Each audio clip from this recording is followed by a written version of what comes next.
Bueno, esta mañana estamos conversando con don Rafael Trigueros, pues una persona que conoce mucho sobre un producto tradicional, podemos decirlo, pero de antaño, ¿verdad? Un producto que prácticamente fue dado de baja y que hoy se está tratando la manera de rescatar, y estamos hablando del cacao.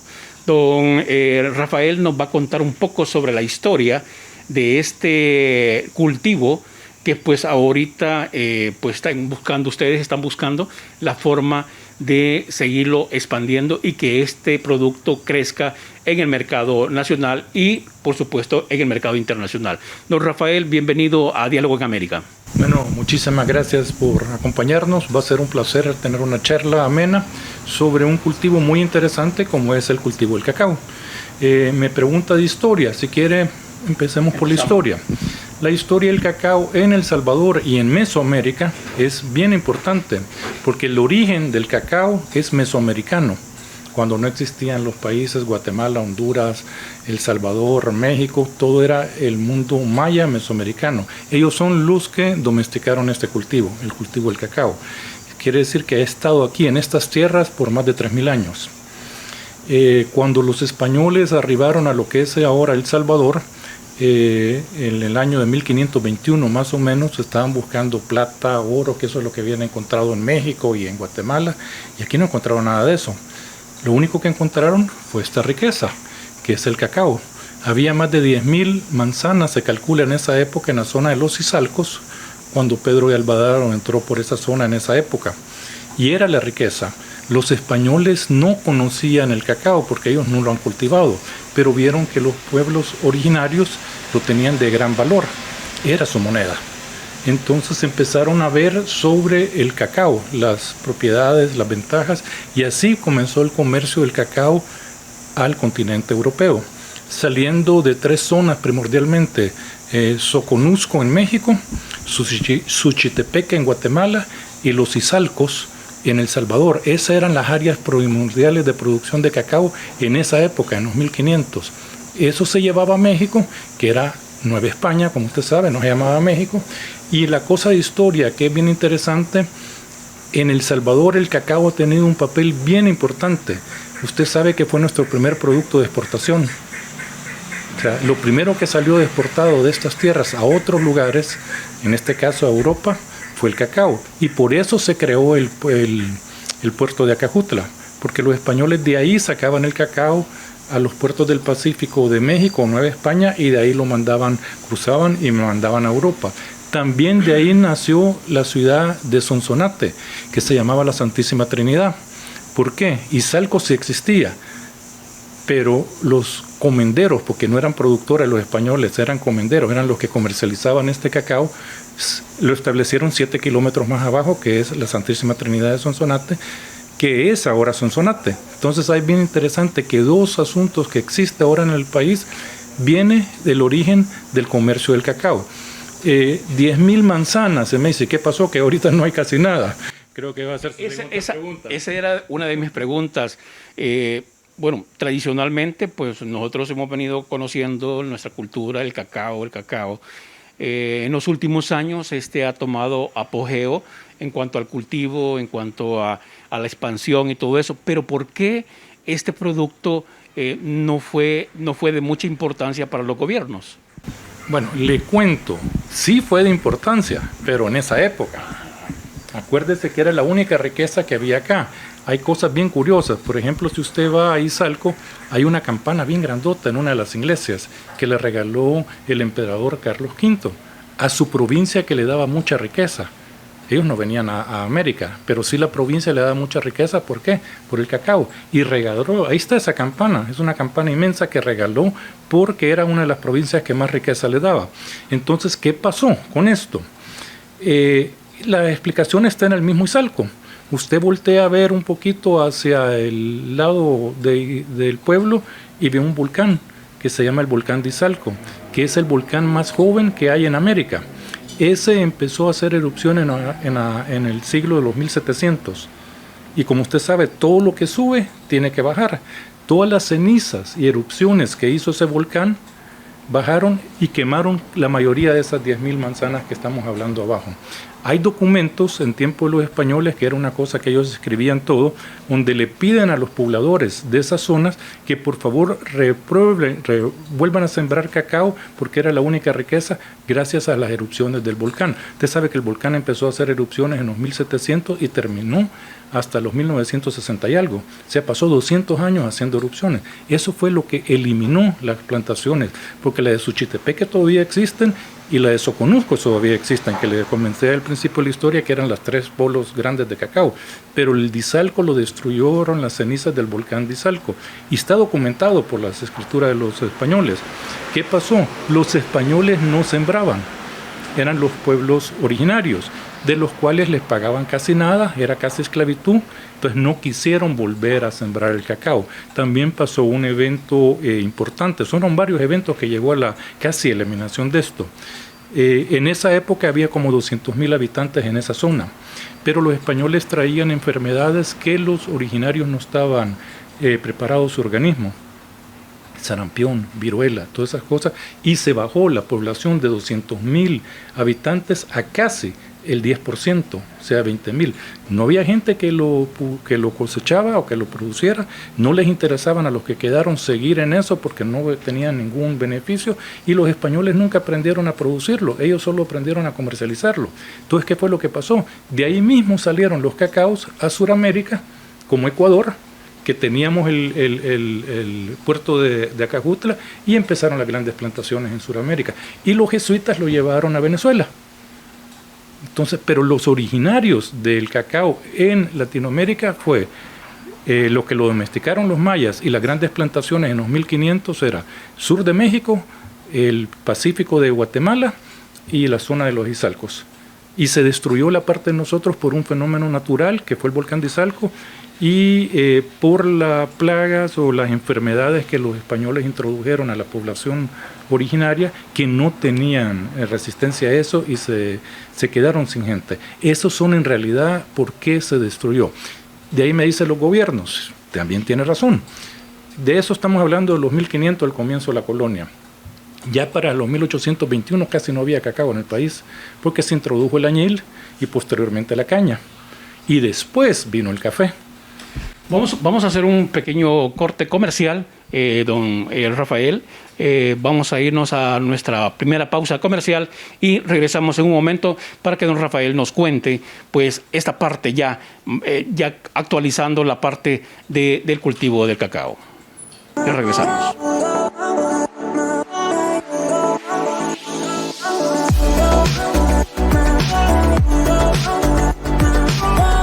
Nuestros agentes están listos para darle una cotización gratis. Llámenos al 240-289-3200, 240-289-3200.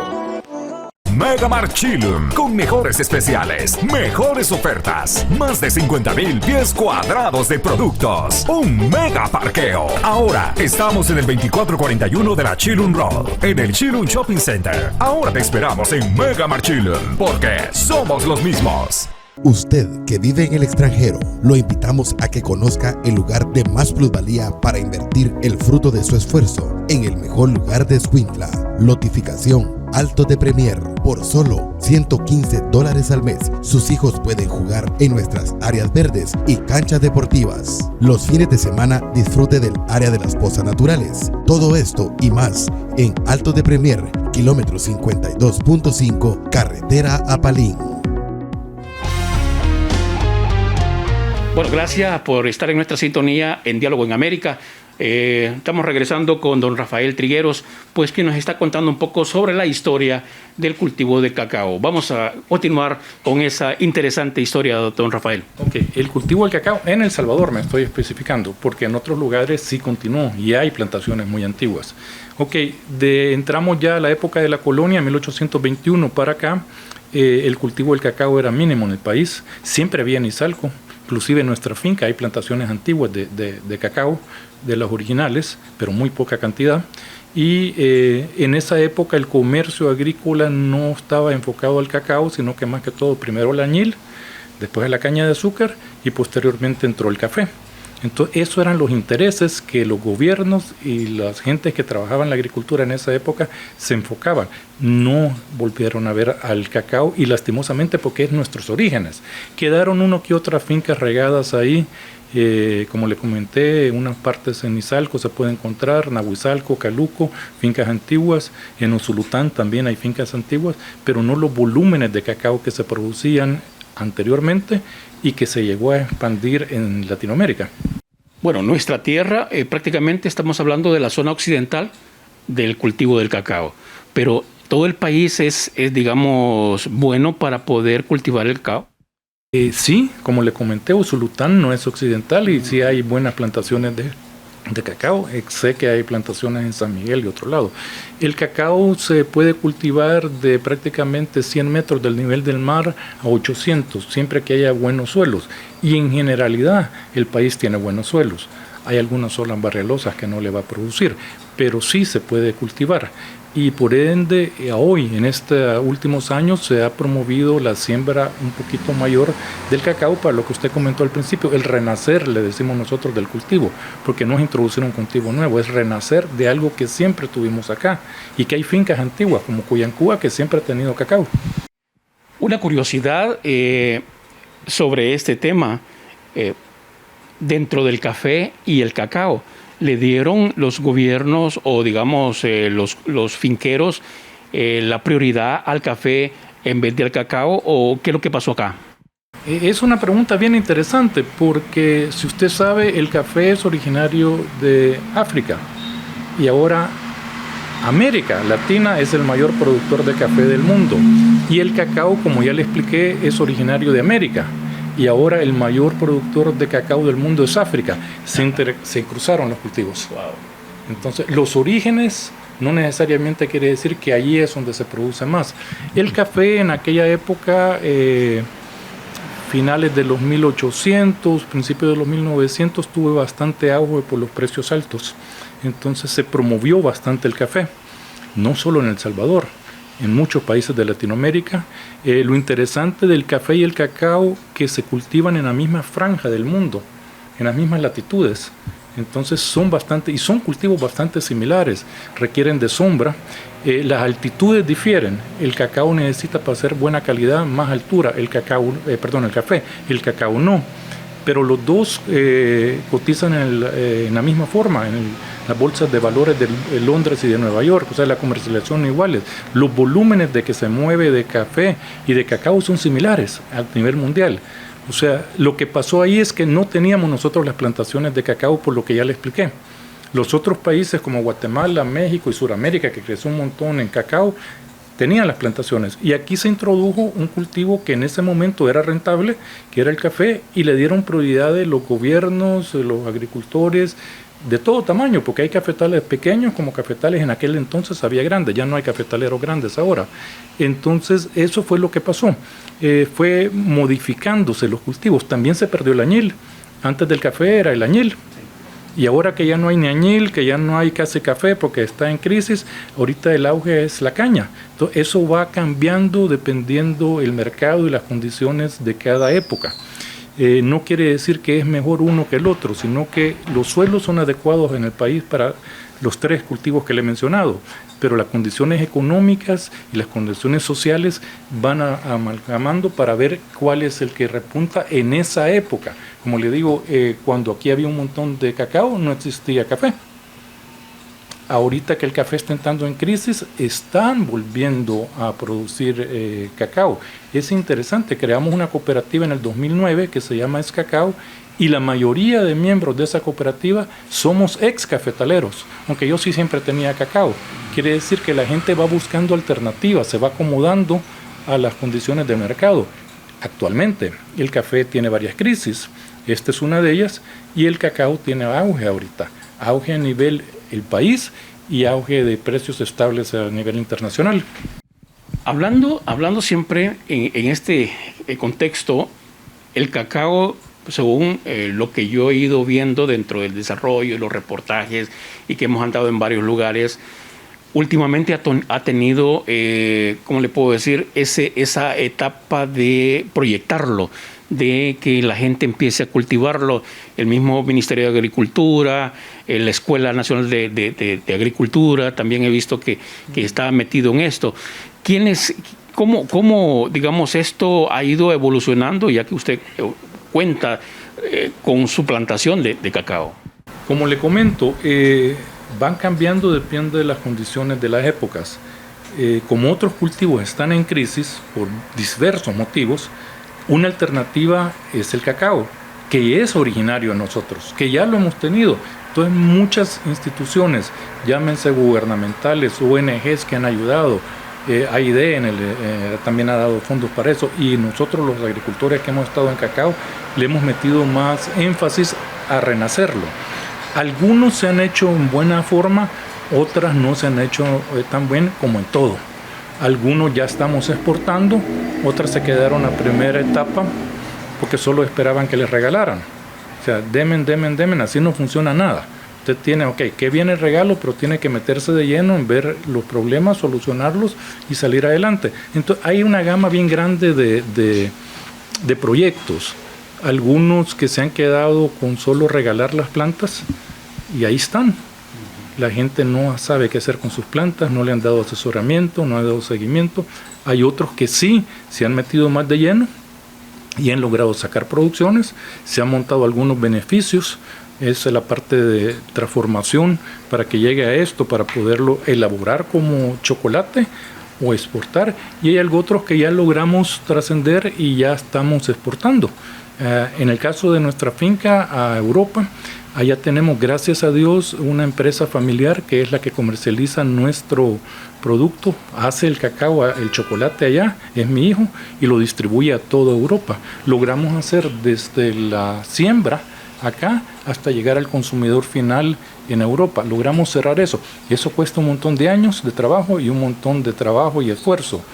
Alguna gente se ha logrado, otra gente solo se quedaron, el que le regalaron la paletita de cacao, pero no tuvo seguimiento.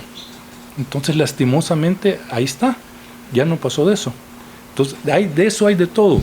Lo importante de todo esto es que ya se está volteando a ver el cacao como una alternativa.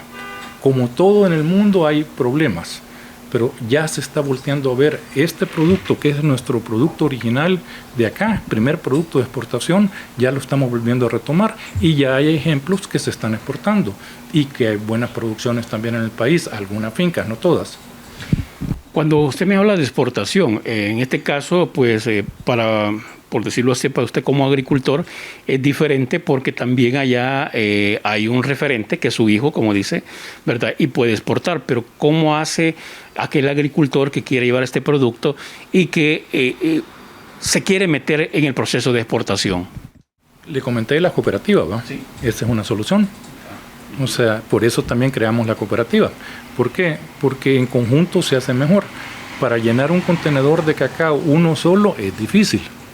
Pero si tenemos varias fincas pequeñas y medianas y entre todos teniendo una norma de calidad adecuada, o sea que todos hagamos lo mismo de calidad, porque no podemos meter uno bueno con uno malo porque arruinamos todo el contenedor, y se puede exportar. Y esa es una solución. O sea, no necesita usted tener plantaciones grandes para exportar. Hay forma, pero le vuelvo a decir, es de buscarle el lado a las cosas, no esperar que todos se lo regalen. O sea, si se va a poner a ser cacaotero, tiene que ser cacaotero, no sembrador de palos. Porque hoy le regalaron palos, el próximo año va a haber otra novedad. Y me quiero no mencionar nombres de otros cultivos porque después me los echo en contra, pero van a empezar a regalar otro cultivo, entonces todos van a hacer eso. Y de ahí pasa. Entonces hay un montón de cultivos que se quedaron en la primera etapa. Si usted cree en esto, métase de lleno en esto. Hay un montón de información ahorita en Internet. Hoy en Internet usted puede saber hasta cómo hace chocolate. Dentro de, digamos, de este fruto, se puede llamando... hay variedades diferentes, hay variedades. ¿Cuáles son esas variedades y cuál es el que ustedes utilizan para exportación? Ese es un punto bien importante. En el cacao hay 3.000 variedades, mucho más que el café. De estas se distribuyen en 3 grandes grupos: los forasteros, los criollos, que son los originarios de esta zona, que son los de mejor calidad, y los trinitarios, que es la mezcla entre forastero y criollo. Este es trinitario. Ok, usted puede exportar todo, El mercado le acepta todo, la diferencia va a ser los precios. O sea, a uno le van a pegar precio más bajo y a los más raros y más difíciles de producir, obvio, precios más caros, por la calidad del chocolate que van a elaborar afuera.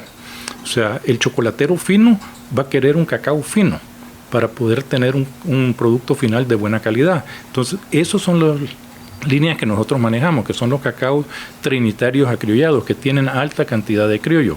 El criollo es el mejor, pero es muy difícil porque es bien sectorizado. Si usted lo saca de ese sector, ya no le produce. Tiene alta cantidad de plagas, produce poco, por eso que hay poco y por eso que es caro.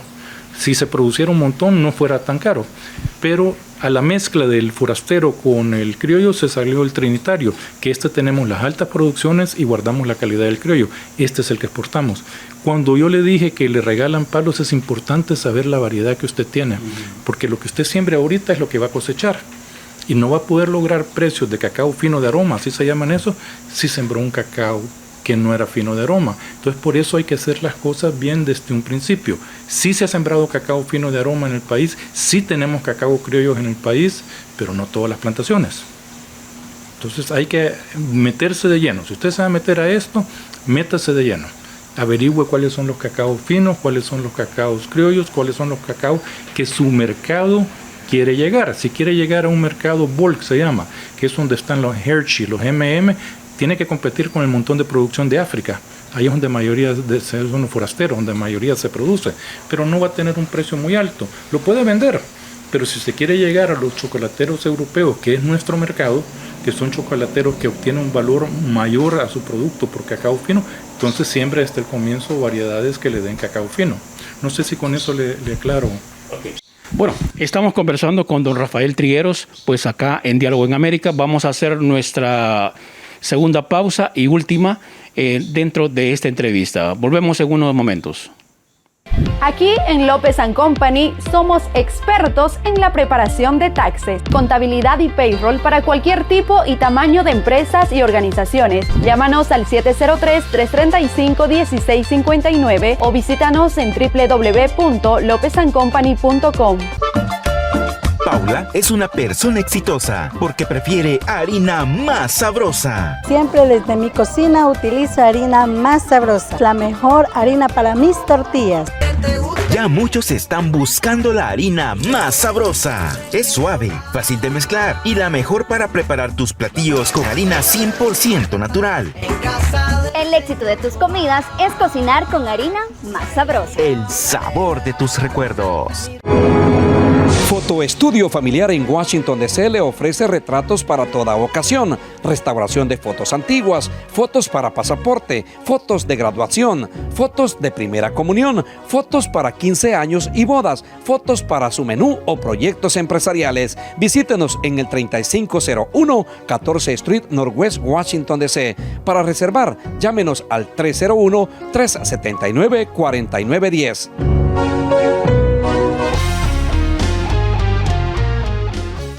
Bueno, regresamos con don Rafael Trigueros. Estamos conversando sobre el cultivo del cacao y hay otras interrogantes con él en relación a la plantación, al cultivo, a cómo es este proceso, y vamos a dejarlo para que él nos siga contando sobre este producto autóctono, podemos llamarlo así, salvadoreño. Mesoamericano. Okay. Sí, nos van a protestar nos van a protestar nuestros amigos de Mesoamérica. Bueno, claro, les explico un poquito en generales. El cultivo del cacao, desde que se siembra a cosecha, si es injertado, puede empezar la cosecha poco a los 2 años y ya comerciar de los 4 años en adelante. ¿Cuánto tiempo puede durar si es bien manejado esa plantación? Fácil, le puede durar unos 20 a 30 años. La plantación. Hay fincas viejas, que yo tengo parte de la finca de Cuyancuba que tiene más de 100 años, pero obvio ya la producción va para abajo. Esa es en sí la vida del cultivo. La producción. ¿Y se está renovando el árbol? ¿Cuánto? Sí, hay manejos, tiene que hacer manejos de podas sanitarias, podas de formación, fertilización. Nosotros lo manejamos todo orgánico, no ocupamos fertilizantes químicos, entonces tenemos que darle fertilizantes orgánicos que ese es otro campo largo que podríamos hablar en otra oportunidad. El cultivo, como le digo, desde que lo sembramos a que se llegue a campo, tarda más o menos como 1 año en almácigos. Ahí se injerta. El injerto es introducirles cacaos finos de aroma, que son lo que le estaba mostrando, sobre portapatrones resistentes a plagas. Es un proceso que se hace en el almácigo, dura 1 año, al año se siembra, se lleva a campo y ahí pasa 2 años en crecimiento, dándole las condiciones y cuidados necesarios. A los 2 años empiezan algunas variedades a empezar a producir, pero muy pocas mazorcas. Esta es la mazorca, es lo que el palo da. Ya de los 4 años en adelante ya puede empezar a decir, ya tengo cosechas comerciales, y eso le puede durar 30 años, 20, 30 años produciendo, según los manejos. ¿Cuánto tiempo tarda en producir desde flor a mazorca? Son 5 meses. Lo interesante de este cultivo es que con sistemas de riego usted puede sacar 2 cosechas al año, porque desde flor a cosecha son 5 meses y florea el comienzo de invierno y florea el final de invierno. El comienzo de invierno no hay ningún problema, le va a crecer con la humedad natural del suelo. Pero la floración del final de invierno, si usted tiene posibilidades de riego, y hay varias fincas que tenemos con riego, usted saca esa cosecha también. Entonces los rendimientos de cacao en la parte agrícola por manzana son bien interesantes. Eso es en grandes rasgos la parte agrícola. Hay un montón que hablar ahí, variedades, sí, claro, intercompatibilidades, un montón de cosas. Pero después se cosecha, nosotros cosechamos cada 15 días. El cacao bonito tiene 2 picos en el año de producción, pero generalmente casi mantiene cosecha todo el año, aunque sea poquito, pero mantiene cosecha todo el año. De ahí sube 2 picos fuertes y cosechamos cada 15 días. ¿Por qué? Porque el cacao, si no se corta, germina adentro. La semillita germina adentro y ya fregamos la calidad se arruinó la calidad del cacao. También hay problemas como la ardilla. La ardilla, a lo que está maduro, que ya está maduro, le encanta comerla. No come la verde, come la madura. Es tan vivo que solo llega y no lo come. Le abre un hoyo y chupa la semilla. Y por ese hoyo entran plagas, hongos y todo. Entonces hay que estar constantemente cosechando la mazorca madura y cortando la mazorca que ya ha sido dañada y dejarla en el suelo para que los microorganismos del suelo lo terminen de destruir. Porque si la dejamos en el palo, ahí se nos llega de hongo y ahí las esporas nos afectan la plantación. Son manejos, pero yo le digo, hay que llevar un sistema de manejos. De ahí se pasa al beneficio. El beneficio de cacao es la parte agroindustrial. Se abre la mazorca, se extrae aquí adentro, hay unas babas, no sé si le interesa ver, podemos abrir esto si lo quiere ver en video. Solo que me diga cuánto, digamos, más o menos, semilla, puede traer una semilla. La semilla depende de la variedad, puede ir desde 25 en los criollos hasta 50 en los forasteros, o sea, dependiendo de la variedad de semillas adentro. Es una semilla cubierta de un mucílago blanco bien bonito, que usted lo puede chupar y sabe a nona. De ahí lleva un proceso en el beneficiado, que se pasa un proceso de casi desde cajas de fermento, presecado y secado a estar en bodega. Son 15 días de proceso constante de distintos labores. Hay que hacer las cosas bien, porque ahí también puede arruinar un cacao. Después pasa a bodega, que también es importante bodega. El cacao en sí absorbe todos los olores y sabores de su alrededor. No puede meter usted su cacao, no importa que sea para el mercado local o para exportación, en una bodega donde usted tiene pinturas. Le va a absorber los olores de las pinturas. O no puede mandar un contenedor de cacao en un contenedor donde antes se había mandado pescado, porque arruinó, llegó allá y le botaron todo el contenedor. Esa es una característica del cacao. Él absorbe los olores de cualquier cosa que tenga a la par y absorbe la humedad. Entonces por eso tenemos un proceso de secado que es importante, pero se nos puede volver a agentar humedad en la bodega. Hay bodegas especiales que tienen ventilaciones y equipos de bolsas especiales que impiden que llegue la humedad y el oxígeno. Eso es lo que hacemos para poder exportar. Y de ahí tener un comprador afuera que le guste nuestro cacao. Acuérdese que hay 56 países productores de cacao, no solo somos El Salvador. Usted está compitiendo con esos 56 productores y la mayoría tiene más experiencia y mucho más volumen que nosotros. Entonces no es que digamos porque tenemos cacao fino se van a morir por nuestros cacao afuera. Entramos a competir como cualquiera. En nuestro caso, gracias a Dios, hemos hecho una empresa, mi hijo ha hecho una empresa en Italia que le está yendo bien con cacao de Centroamérica, no solo de Cuyantúa. Entonces él le compra a distintos productores que él ya identificó que son buenos en Centroamérica y lo importa a Italia y de ahí lo procesa y de ahí lo manda a toda Europa. Ese es un proceso que nos tomó más de 15 años llegarlo a hacer, se lo estoy dando en 5 minutos, pero es un montón de trabajo y un montón de esfuerzo. Bueno, don Rafael, también tengo entendido, estamos hablando de este tema, de este producto mesoamericano, y en el cual pues yo sé que ustedes están preparando, están buscando que el salvadoreño, que el turista conozca también de este producto. Y sabemos que ustedes están preparando un evento para el mes de agosto. Cuéntenos un poco sobre este evento que pues ya está en camino, pues. Sí, muchísimas gracias por la oportunidad. Generalmente a través de las redes recibimos un montón de solicitudes de querer visitar la finca, porque estamos en Instagram y en Facebook, y en vez de estar de puchito a puchito, que es más difícil porque todos los fines de semana hay que estar atendiendo a alguien, tomamos la decisión de abrir la finca al público 3 veces al año, Semana Santa, agosto y diciembre. Y ahí se les da charlas y se les da giras guiadas a la finca. Pasa tú un día entero en la finca, ve todos los procesos que hemos hablado rápido, ahí lo ve en detenimiento y ve otros cultivos, porque Cuyantúa no solo produce cacao, nos hemos especializado, como le dijo, la línea para la salud, que son los cacaos ya procesados. Esto es el nips de cacao y estas son las píldoras de cacao puro para la salud, y adicionales otros superfood como canela, vainilla, moringa, chile cayenne, que todo es enfocado para la salud. Todo eso usted lo ve ahí, y miel de melipona también, que es una miel del tiempo de los mayas, sagrada.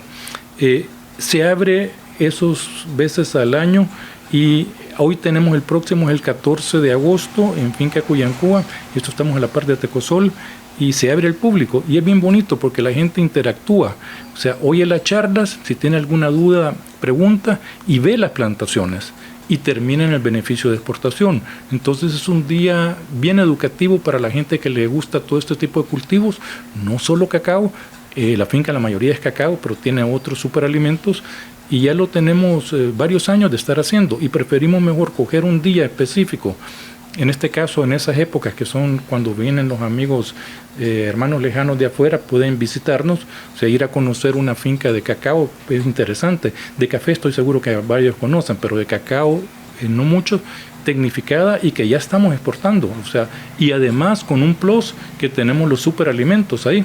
Pueden ver, si no conoce la plantación de vainilla, aquí creo que hay muy pocas plantaciones de vainilla. Cuyantúa tiene una, tiene los procesos del beneficiado, que es interesante, y eso va a ser este 14 de agosto a partir de las 9 de la mañana. Puedes seguirnos en Instagram o en Facebook como Finca Cuyantúa, como aparece ahí el nombre, Cuyantúa, Finca Cuyantúa, y ahí está toda la publicación. Los horarios empiezan a las 9, generalmente termina como las 4, pero usted interactúa en el campo en una finca que tiene historia. La finca es de 1888, entonces ahí puede ver palos centenares, hay nacimientos de agua. Es bastante bonita la visita, y solo se abre 3 veces al año. Sí, son 3 veces al año al público, sí, que ustedes abren, pero en este caso que estamos hablando del 14 de agosto, ¿cuáles son los requisitos? Porque estamos en un proceso ahorita de cuidarnos y de cuidar la salud de los demás. Nos gustaría esas medidas de bioseguridad, sí, y también si esto tiene un costo. Sí, sí hay requisitos de bioseguridad, porque lo primero que queremos es que todos estemos seguros.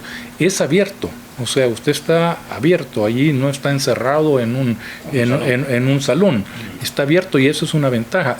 Toda la gente tiene que estar con mascarilla, se le toma la temperatura a la entrada y se le limpia uno con alcohol gel, y no se permite a nadie que no ande sin mascarilla. Y usted está en el campo, está en el aire libre, la naturaleza. Es bastante, la parte de salud nos enfocamos bastante que no vaya a haber ningún problema. El costo son $5 por adulto, niño gratis. Esa es la entrada. Se paga la entrada y usted tiene acceso a todas las charlas. Hay varias charlas, tiene acceso a todas las plantaciones guiadas, o sea, va con guía y le va explicando cada cosa, y tiene acceso al producto. al beneficio de exportación. Ahí adentro, si usted se quiere quedar a comer, hay comida de finca, no vaya a creer que gourmet, pero ahí si usted no quiere salir, pues si se quiere quedar ahí, puede estar. Es un bonito día de campo para la gente que interactúa con la naturaleza. Hay palos centenarios, hay nacimientos de agua. La finca también tiene crianza de tilapia y camarón, pero eso no lo estamos tocando en este tema. Pero puede ir a caminar a los estanques de tilapia y camarón también. Es un bonito día y como le digo, a nosotros nos sale mejor tener un día específico porque le podemos dedicar a la gente. No puedo atender todos los fines de semana, que hoy me llegan 2, mañana no me dejan trabajar. Mientras que mejor juntamos a todos y ya lo hemos hecho por 10 años. Ya lo hemos estado haciendo por 10 años y generalmente, mire, es que yo quiero ir. Mire, de aquí en tal fecha tenemos el próximo, con gusto lo esperamos. Y hoy la próxima fecha es el 14 de agosto. Okay. Bueno, así hemos conversado en Diálogo América con don Rafael Trigueros, pues ya él ha hecho la invitación, ¿verdad?, para este evento que está programado para este 14 de agosto.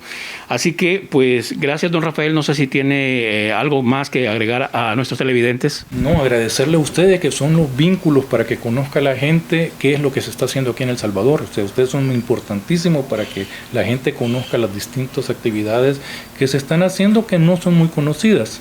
Entonces ustedes son una pieza fundamental y les agradecemos por su colaboración, por eso. Okay. Bueno, de esta forma, pues gracias por haber estado en nuestra sintonía en Diálogo en América. Hemos hablado con don Rafael Trigueros de la finca Cuyancúa, ¿verdad? Y de este producto mesoamericano. Gracias por su sintonía.